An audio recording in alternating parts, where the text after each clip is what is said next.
2024 2024 সালটা চুক্তিভিত্তিক কর্মচারীদের জন্য ভালো ছিল, তবে সবার জন্য নয়, অনেকের জন্যই সুখবর দিয়েছিল।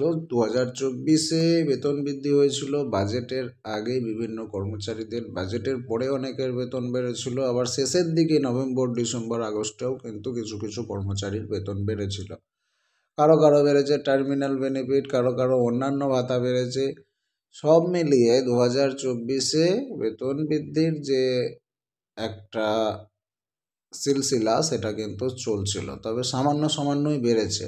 গ্রুপ সি, গ্রুপ ডি কর্মীদের একটা ভালো রকমের সুবিধা হয়েছিল 2024-এ। তাদেরকে একটা নির্দিষ্ট স্ল্যাবে 9008-এর আন্ডারে 1091 নতুন অর্ডার করে তাদের বেতন বৃদ্ধির একটা যে স্ট্রাকচার সেটা বানিয়ে দেওয়া হয়েছিল, যেটা কিন্তু সুখবর। বছরে তারা 3% ইনক্রিমেন্টও পাচ্ছিল। সিভিক ভলেন্টিয়ারদের কোথাও 1000 টাকা বেতন বাড়িয়ে দেওয়া হয়েছিল, তার সঙ্গে সঙ্গে তাদের টার্মিনাল বেনিফিটটাও বাড়িয়ে দেওয়া হয়েছিল। যেটা ছিল আগে 3 লাখ, সেটাকে করে দেওয়া হয়েছিল 5 লাখ। এরকমভাবে অন্যান্য চুক্তিভিত্তিক কর্মীদের বেতন বেড়েছে, বিশেষ করে যাদের বেতন 10 বছর ধরে বাড়েনি, হোস্টেল কর্মীদের, বিসিডাব্লিউ স্টাফ যারা কন্ট্রাকচুয়াল কর্মী, তাদেরও কিন্তু বেতন বেড়েছে, তবে খুবই সামান্য। কারো বেড়েছে হয়তো 1500, কারো বেড়েছে হয়তো 3000, কারো বেড়েছে 2000, কারো বেড়েছে 1000, এইভাবে বেড়েছে, সামান্য বেতন বেড়েছে। তবে হ্যাঁ, এবার কিন্তু 2025, আর এই 2025-এও কিন্তু ভালো রকম সুখবর আসছে। তবে সুখবর কিন্তু শীঘ্রই আসবে না, খুব তাড়াতাড়ি বেতন বাড়বে না। সর্বপ্রথম 2025-এ যে বেতন বৃদ্ধির খবরটা আসবে সেটা হচ্ছে বাজেট। যদিও বাজেট বেশি দেরি নাই, যেটা মোটামুটিভাবে শোনা যাচ্ছে বাজেট হয়তো ফেব্রুয়ারির শেষের দিকে, বা খুব যদি বেশি হয় মার্চের শুরুর দিকেই বাজেট হয়ে যাবে। আর বাজেটে কিন্তু এবারে থাকছে চমক।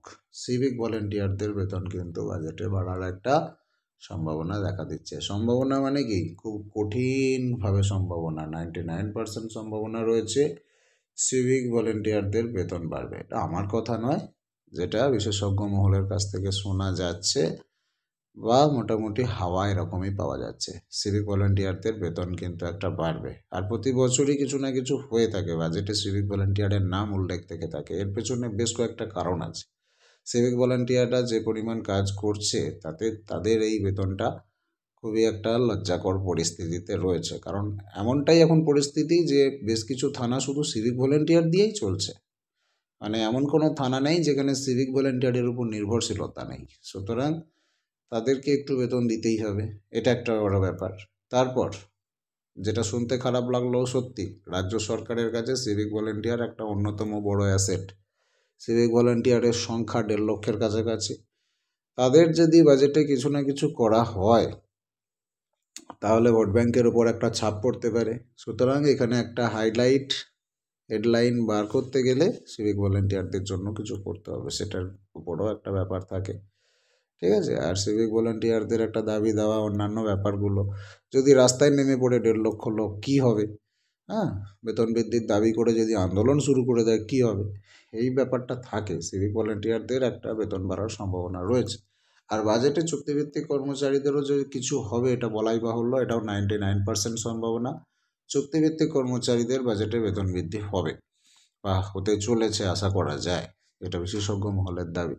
তবে হ্যাঁ, এখানেও কিন্তু আছে টুইস্ট, সেটা হচ্ছে সমস্ত চুক্তিভিত্তিক কর্মচারীদের বেতন বাড়বে না। সমস্ত চুক্তিভিত্তিক কর্মচারী এর আন্ডারে আসবে না। চুক্তিভিত্তিক কর্মী অনেক রকম আছে। অস্থায়ী চুক্তিভিত্তিক কর্মী, ডেলি ওয়েজেস পায় যারা, সেরকম কর্মী। এই যেমন ধরুন, গত বছর বাজেটে চুক্তিভিত্তিক কর্মীদের বেতন বেড়েছে, কিন্তু হোস্টেল কর্মীদের বাড়েনি।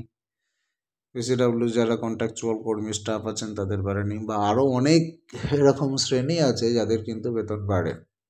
তারপর সারা বছরে 4-5 ক্ষেপে চুক্তিভিত্তিক কর্মচারীদের আলাদা আলাদাভাবে বেতন বেড়েছে, কিন্তু তার মধ্যে এখনও অনেক চুক্তিভিত্তিক কর্মচারী আছেন যারা টোটালি বঞ্চিত। 2024-এ তাদের বেতন বৃদ্ধির ছাপই পড়েনি। এরকম শ্রেণীভিত্তিক যেগুলো চুক্তিভিত্তিক কর্মচারী আছেন, যাদের ওভারঅল বৃদ্ধিটা হয় না, এটা কিন্তু তাদের এটা দুর্ভাগ্যই বলা চলে।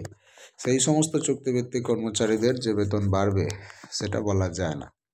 তবে হ্যাঁ, ওভারঅল একটা চুক্তিভিত্তিক কর্মচারী, group C, group D, group B, তারপরে ডাটা এন্ট্রি অপারেটর, এইগুলোর কিন্তু হালকা হালকা বেতন বাড়বে বলেই শোনা যাচ্ছে। তবে আহামরি পরিবর্তন কিছু হবে না। আপনারা জানেন লক্ষ্মীর ভাণ্ডার বাড়তে চলেছে। রাজ্যের ভাণ্ডার কিন্তু প্রায় খালি। আর তার উপর এটা ওটা প্রকল্পের চাপ, বিভিন্ন রকমভাবে খরচা, তার সঙ্গে সঙ্গে পাল্লা দিয়ে যেটুকু বোঝা যাচ্ছে বেতন খুব বেশি বাড়বে না, ওই হালকাই বাড়বে, অল্প অল্প করেই বেতন বাড়বে। আর চুক্তিভিত্তিক কর্মচারীদের বেতন বাড়ার সঙ্গে সঙ্গে সিভিক ভলেন্টিয়ারদের বেতন বাড়লেও যে আহামরি কিছু হয়ে যাবে, স্বপ্ন পূরণ হয়ে যাবে, তা হওয়ার কোনো আশা 2025-এ দেখা যাচ্ছে না। বেতন বাড়লে ওই হবে কি, হয়তো 2K বাড়লো, কি আরও কম 1500 বাড়লো, কি খুব বেশি হলে 3000 টাকা বাড়লো, এরকম নির্দিষ্ট একটা স্ল্যাবে বেতনটা বাড়বে। আহামরি বিশেষ কিছু বাড়বে বলে মনে করা যাচ্ছে না। তবে হ্যাঁ, বাজেটে কিন্তু পরিবর্তন হবে, এটুকু আশা মোটামুটি 99% করা যায়। এ বিষয়ে আপনার কি মতামত অবশ্যই কমেন্ট করে জানান। পরবর্তী আপডেট পেতে নজর রাখুন স্মার্ট দুনিয়ার পর্দায়।